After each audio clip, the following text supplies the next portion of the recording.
left early today, so it's still dark out. So we're at the Sci-Fi Express Lane. I don't know what to call this edition, the early morning edition. But yeah, I do this on my way to work. This is Jeff Carroll, sci-fi writer, filmmaker, comic book dude. And I've been writing a lot of comic books lately. Probably even say I wrote a screenplay. I've been working on reading notes on one of my screenplays, so it's like writing a screenplay. And I just, over the last week, I wrote a short story, one that has been in my head for, I'm going to say, at least 5 years. And today I'm going to talk about the value of rough drafts, the value of proofreading your own work, the value of, I guess, taking it slow, right? Or just the different stages. I always talk about the different stages in writing, from story, concept development, to outlining, to actually writing it.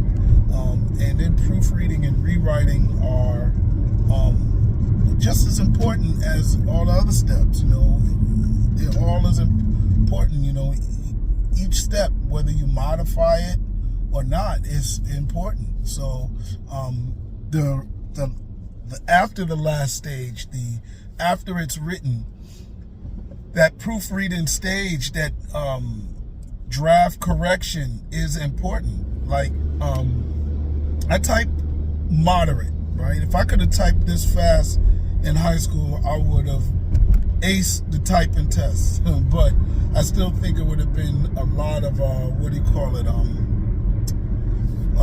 lot of mistakes and stuff like that. I don't think that adds. I don't know if I can ride with my dome light on, but I type pretty fast, and when I type, I find my eyes either looking at the words on the screen or sometimes looking at the keys. It's a balance, you know. Sometimes I can look away at a TV, because sometimes I write watching TV, and that's the first draft. It doesn't matter. I do the first draft or the corrections and rewrites and stuff, because I have the voices in my head. But when I do those things, it does come out the same speed that I'm talking, so I can type as fast as I talk. I wonder who these people are that can type faster than people can talk. That's crazy to me, you know, because I can type as fast as I'm talking right now, and sometimes sometimes my characters go on rants. Now, is it 100% perfect? No. Sometimes I forget I don't hit a space bar in between words. Sometimes I'll skip a short word and just go right to the next word, so I'll catch that. And that's sometimes the beauty of doing what do you call it? Not press release. A draft, you know, and proofreading. That's the value. Like, when I catch my stuff, I'm like, oh shoot, I forgot the H in front of she, and it says he. But when I'm reading it, like right after I wrote it, I definitely get it, you know. What else? So that's kind of it, you know, in terms of like the typing aspect. I'm pretty good with my commas. I'm pretty good with my periods.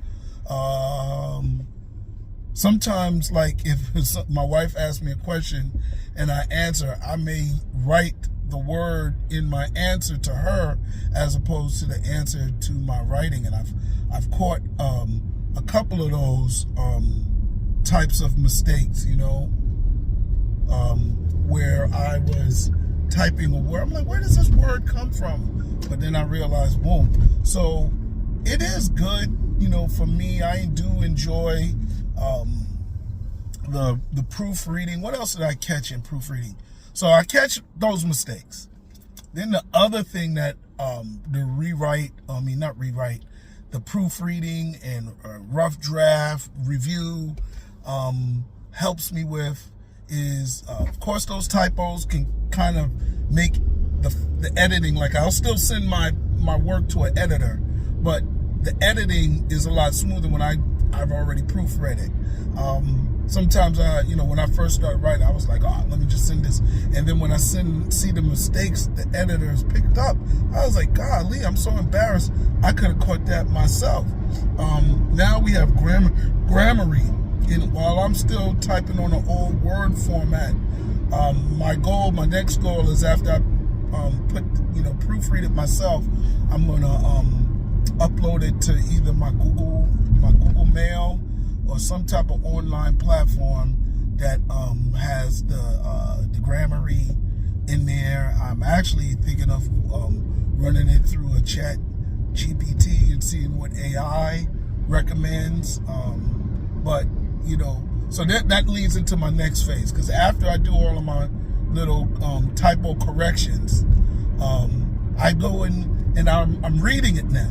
I'm reading it more as a reader. Like, I want to see how it sounds with a reader reading it. And then I'll say, I could add more description in that area. I'm actually conscious of formatting page turning. I know it sounds crazy, and I don't know if any other writer does it, but there's a certain amount of words, depending on how you plan to format the book, that fit on a page.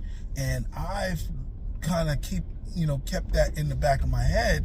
So like, I'll kind of not go too far on like description without dialogue, and I won't go too far on dialogue without some description. So there's a lot of things that you can describe, and you don't want to get lost in that, especially in science fiction. There's elements, there's aesthetics, right, to the world. You don't want to get into that. And then, every story has drama. So in drama, you have calculations, you have deductions that the character makes. Then the narrator has a voice and a tone that you want to maintain, the narrator's voice and tone, just to keep it going on.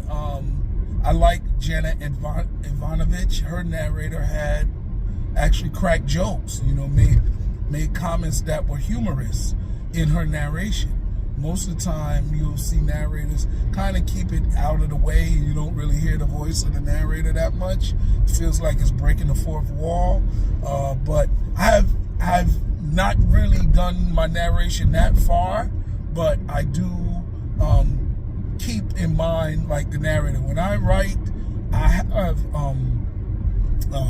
street-lit urban fiction narrators in my head. I want to talk to somebody that's cool, even if it's a space story. I'm envisioning telling the space story on a stoop outside a Harlem brownstone. That's my narrator. Do I achieve it all the time? No. I think my default is what I learned in high school, learning how to write English, SAT writing. So I do sound proper, and I try to jazz it up a little bit and put in my urban voice like me. But my narrators don't really talk in slang. What's another one? Outside of the narrator, the balance between dialogue and the balance between description, like like in sci-fi, you could set up the whole world, and lay it all out. But sometimes that's boring. So you got to balance, the world description with, give me some action. Tell me what's going on. Have a character speak, And sometimes, you can start off with a character speaking. You don't have to start off with description, because, even if you have the coolest narrator, sometimes description is dead, right? So it's like world description, aesthetic description, and I'm pretty sure there's people that love that, and there's people that can write it real beautiful. I don't think I write it bad, but I don't let myself get lost in it. I think what I like a lot of times is writing action, fight scenes, other types of action, space ship chases, car chases. And then I also I like dialogue, and I think sometimes with my dialogue, I don't think I get too carried away, but it comes very easy to me sometimes, and I'm running away with it. In terms of like action, specifically fight scenes, I make sure that, like, I remember this writer, I don't really like to say his name because I think he's racist, but Jim Butcher, right?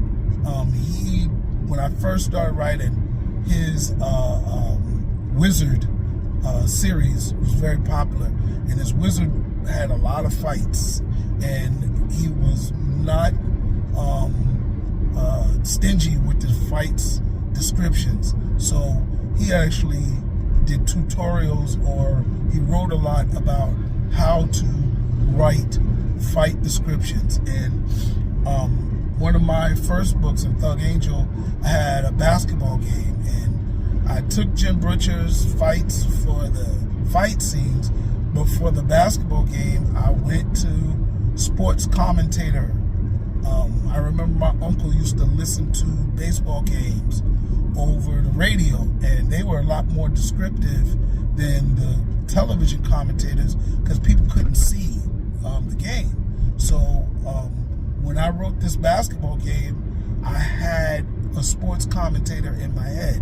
Now, the other things like getting kidney punched, losing breath, trying to look at somebody to see how big their knuckles are, or if they're southpaw or left paw, if they're going to lead with their right, lead with their left.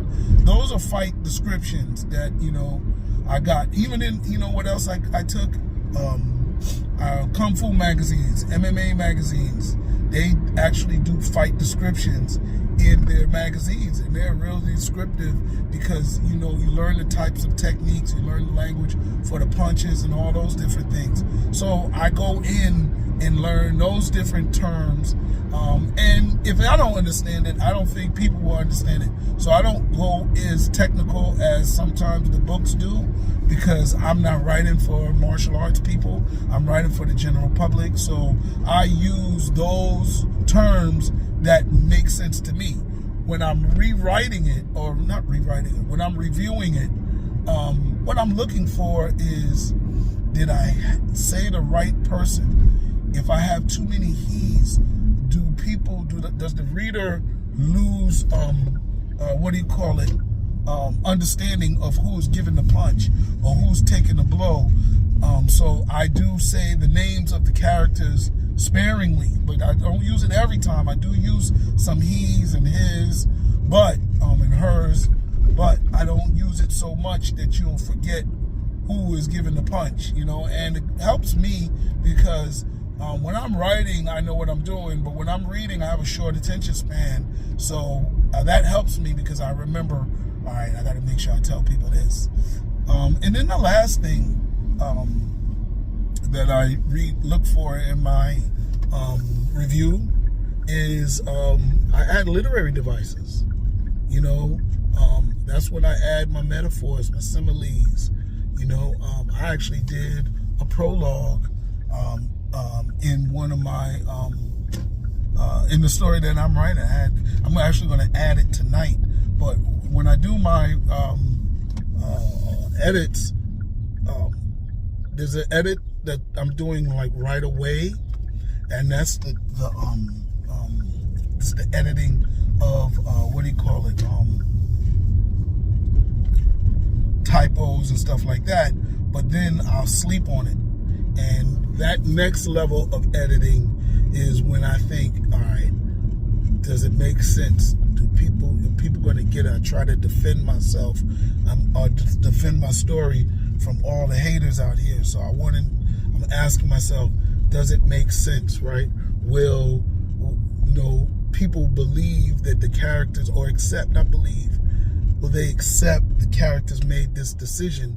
Because, sometimes my decisions is a little off, and, not off, but you want, with surprises and other things like that, you want to make sure that it's not so surprising that it's unrealistic. So that's what I'm kind of looking for when I